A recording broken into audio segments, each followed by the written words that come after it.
Frustrated by the lack of action at the State House and in Washington, Columbus City officials this week presented a series of gun control measures. Among the proposals, the city would ban bump stocks, it would ban the sale of imitation firearms to minors, the city would ban commercial gun sales in residential areas. This is really all the city can do because state law specifically prohibits cities from enforcing gun laws stricter than state laws. Cindy Tice, do these proposed ordinances have any teeth, or is this largely symbolic? I think they do have teeth, and like you said, the state law does not allow cities to do laws that are more stringent than state or federal laws, so they have to find areas where they can horn in, and I think we're going to see meaningful gun reform. These kids in California or in Florida who have brought their energy and their pain to the table are going to change the world. And I think not only are we going to see this ordinance in Columbus pass, but I think we're going to see some movement in the General Assembly. You mentioned that poll. Baldwin Wallace also looked at what polls well in the state in terms of gun reform, and there are a lot of things that are meaningful.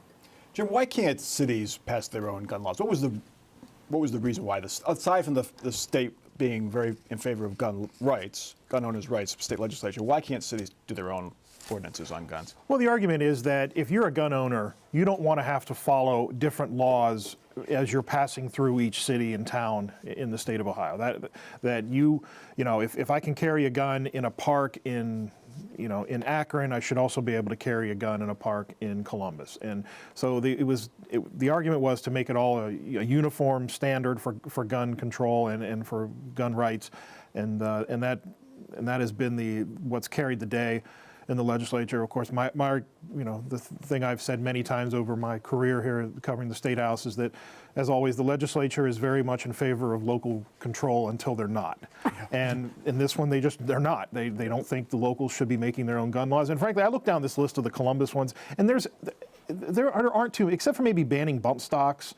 There's not a whole lot here that are so directly tied to guns that it wouldn't step on much of this, but yeah. I guess we'll have to wait and see what the court says on that. One of the things it would do, though, it would keep hands out of people who are convicted of domestic violence or who have a protection order against someone because of domestic violence. Guns are used a lot in those type of cases, and I think that would be meaningful change.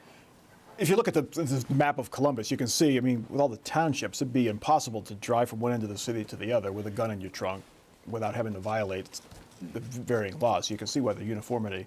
The rally is tomorrow, and they're expecting, I've seen estimates between 5,000 and 20,000 people at the State House. This is the rally for gun rights, inspired by the students. What kind of effect do you think that'll have at the State House? The rally for gun restrictions. Yeah. What kind of impact will that have on the legislature? I don't think it's going to have much impact at all on the legislature. I mean, I think they may have some meaningful movement, but I don't anticipate it personally. I don't think that it's going to be anything very substantive. Not in Ohio.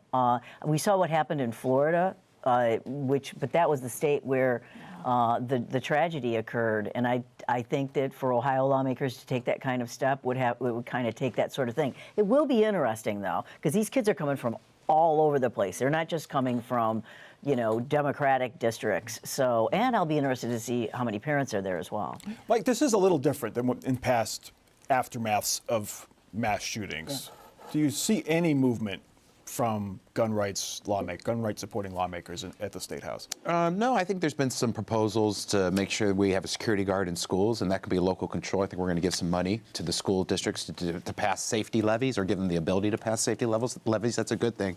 But they're picking the wrong time to do this this march to save lives, if that's it's right, because they're picking a Saturday. The legislature won't be there. They just went on spring break for the next 2 weeks, so their voices will be heard by the media, and that's as good. Let's cover it. Freedom of assembly. I support it, but they picked the wrong day at the wrong time to do it. Well, it was set in Washington. I think Ohio is just following suit. But a couple months ago, there was some gun restriction law that was passed, or that was in the General Assembly. And I saw on Facebook that there was one legislator in the hearing, and people started complaining. So I went over there with my phone to take pictures. I got kicked out of the hearing, but nobody was listening to them. Now at least they're listening, and that's a big change. I mean, their parents in the audience, their kids were either killed in gun violence or they were shot and injured, and they come here to petition their government. No one's even listening.